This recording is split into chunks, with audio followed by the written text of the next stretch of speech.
We're on the flanks of Bakhmut, well within reach of Russian rockets. This is high ground overlooking the devastated city where fighters from the 57th Brigade have been mounting counterattacks, gaining back 4 square kilometers of land in the past 10 days. But the mood is hardly triumphant. В смислі, не дати їм зробити цього. Прицільно стріляють. Багато наших втрат. Це сюди прилітає до нас. Today we are filming with brigades on the flanks, the surrounding areas of Bakhmut. As you can hear, there's pretty incessant shelling since we've got here. They've been pushed back, mainly outside of the city, and a really fierce battle is going on here. War has reduced these streets to a wasteland. Every day and night here is punctuated now by the sound of explosions as artillery pounds the outskirts of Ukraine's second largest city. Ночью сегодня очень было страшно. И сегодня целый день. We're in the heart of Kharkiv now, and the scale of the destruction here is clear. You can really see just how much damage was inflicted. The mayor of Kharkiv says that nearly 1,500 buildings have been hit, including over 100 schools and nurseries. You can't go very far at all across the city before you come across armed checkpoints or heavily armed Taliban fighters on patrol. There are markedly fewer women out on the streets of Kabul since the Taliban took over, and locals tell us more are again wearing burqas or chadri if they do venture out. And the first day when Taliban came in Kabul, really I can't breathe. I couldn't breathe. All study, my all background, now it's like a grave. An hour's drive west of Kandahar. Every week opium farmers come to sell their harvest.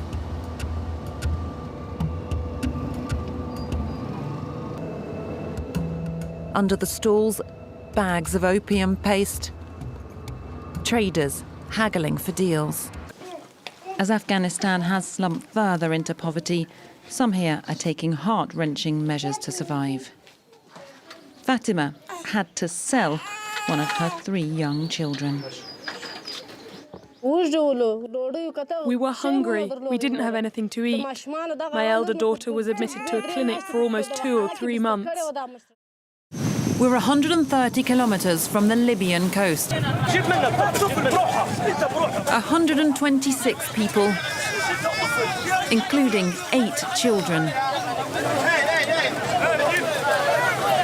They'd been at sea for 18 hours. The migrants had risked it all to escape Libya. But as the sun sets, they're being taken back to Tripoli, where they don't know what fate awaits them next.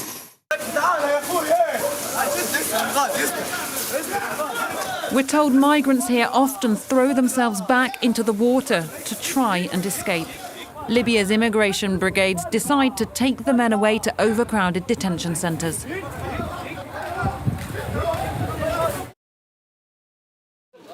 Another victim carried from the wreckage of a flattened home.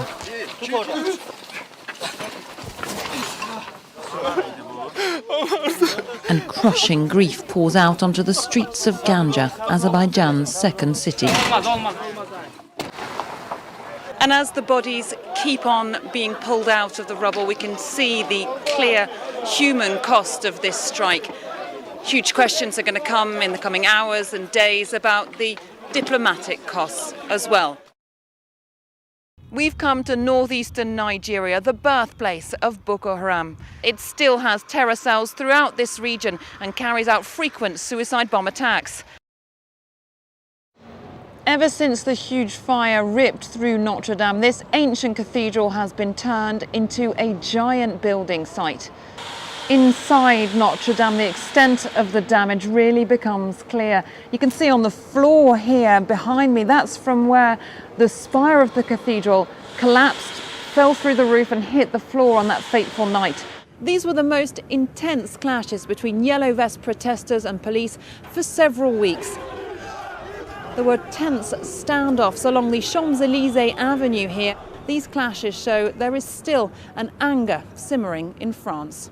There have been a lot of riot police deployed on the streets today, 3,600 around the edges of the Champs-Élysées area, which has been a target of protesters. I'm going to step aside and just show you some of the scene at the moment. There's a fire burning there inside the Jardin des Tuileries, and there have been protesters throwing rocks at police, the police firing tear gas back.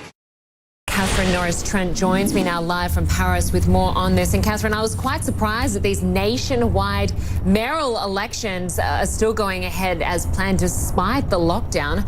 Yeah, that's right, Linda. We know that turnout in these local elections so far, as of midday French time, was down markedly.